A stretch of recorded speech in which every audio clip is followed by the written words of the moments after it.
الحمدللہ والصلاة والسلام علی رسول اللہ عن ابن عباس رضی اللہ عنہ قال قال رسول اللہ صلی اللہ علیہ وسلم الا اخبرک بخیر ما یکنز المرأة الصالحة اذا نظر الیها سرته واذا امرها اطاعته واذا غاب عنها حفظته رواہ ابو داود۔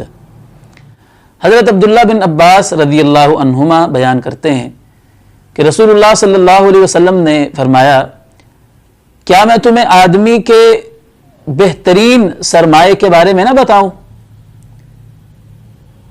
نیک عورت، نیک بیوی کہ جب خاوند اس کو دیکھے تو وہ اسے خوش کر دے، جب خاوند اسے کسی بات کا حکم کرے تو وہ اس کی بات کو مانے، اس کی اطاعت کرے، اور جب خاوند گھر میں موجود نہ ہو تو بیوی اس کی حفاظت کرے۔ اس روایت کو امام ابو داود رحمہ اللہ نے اپنی سنن میں روایت کیا ہے۔ اس روایت کی سند کو شیخ البانی رحمہ اللہ نے اور دیگر علماء نے ضعیف قرار دیا ہے، لیکن اس حدیث میں جتنی بھی باتیں بیان ہوئی ہیں وہ سب دوسری صحیح احادیث سے ثابت ہیں، جیسا کہ صحیح مسلم میں ہے کہ رسول اللہ صلی اللہ علیہ وسلم نے فرمایا الدنیا متاع وخیر متاع الدنیا المرأة الصالحہ۔ دنیا جو ہے یہ وقتی فائدے کی چیز ہے، وقتی فائدے کا سامان ہے، تو دنیا کی جتنی بھی نعمتیں ہیں، جتنی بھی فائدے کی چیزیں ہیں، ان میں سے سب سے بہترین چیز جو ہے وہ نیک عورت ہے۔ اگر کسی شخص کو دنیا میں نیک بیوی مل جاتی ہے، اچھی بیوی مل جاتی ہے، تو اس کی زندگی جو ہے وہ اچھے طریقے سے گزر جاتی ہے، اور اگر بیوی ہی اچھی نہ ہو تو انسان کے لیے یہ دنیا جو ہے وہ عذاب بن کر رہ جاتی ہے۔ اس لیے نبی کریم صلی اللہ علیہ وسلم نے نیک بیوی کو ایک مومن کے لیے سب سے بہترین چیز قرار دیا ہے۔ پھر نبی علیہ السلام نے ایک نیک بیوی کی 3 خوبیاں بیان فرمائی ہیں۔ پہلی خوبی یہ بیان فرمائی کہ جب خاوند اس کو دیکھے تو اس کو دیکھ کر خوش ہو جائے۔ سنن نسائی کی حدیث کے اندر بھی نبی علیہ السلام نے ایک نیک عورت کی یہی 3 خوبیاں بیان فرمائی ہیں۔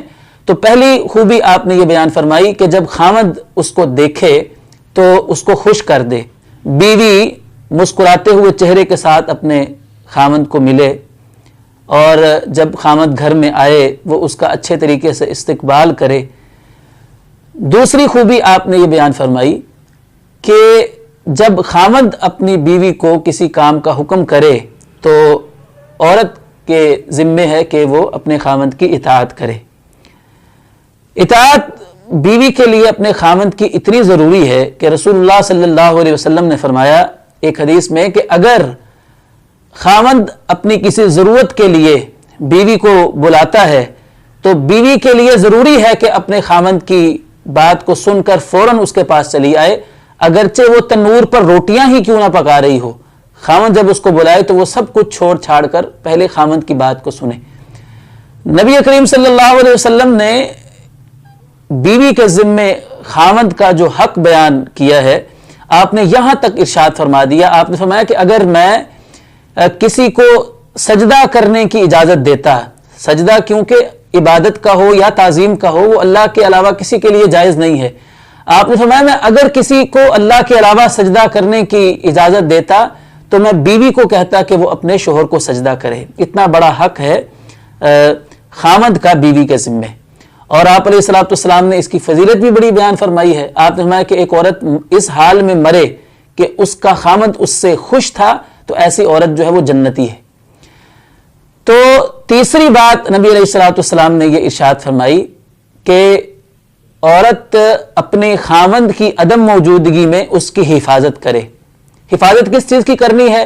خاوند کے مال کی حفاظت کرنی ہے، خاوند کی عزت کی حفاظت کرنی ہے، خاوند کے گھر بار کی، اس کے بچوں کی حفاظت کرنی ہے، جیسا کہ نبی علیہ السلام نے فرمایا وَالْمَرْأَةُ رَاعِيَةٌ فِي بَيْتِ زَوْجِهَا، کہ عورت جو ہے وہ اپنے خاوند کے گھر میں نگران ہے، نگہبان ہے۔ خاوند جب گھر میں نہیں ہوتا تو اس کی نگرانی جو ہے وہ عورت کے ذمے ہے۔ تو اس حدیث مبارکہ میں نبی کریم صلی اللہ علیہ وسلم نے ایک نیک عورت کی 3 خوبیاں بیان فرما دی ہیں۔ تو معلوم یہ ہوا کہ ایک نیک عورت وہی ہے کہ جو اللہ کی عبادت کے ساتھ ساتھ اپنے خامند کے حقوق کو ادا کرتی ہے، اپنے خامند کو راضی رکھنے کی کوشش کرتی ہے۔ تو نبی کریم صلی اللہ علیہ وسلم نے اس کو جنت کی بشارت بھی سنا رکھی ہے۔ اور اس کے مقابلے میں آپ علیہ الصلوۃ والسلام نے فرمایا کہ ایک عورت اس حالت میں سوتی ہے کہ اس کا خامند اس سے ناراض ہے تو ساری رات اللہ کے فرشتے اس عورت پر لعنت بھیجتے رہتے ہیں کہ جس نے اپنے خامند کو ناراض کر کے رات کو وہ سو گئی ہے۔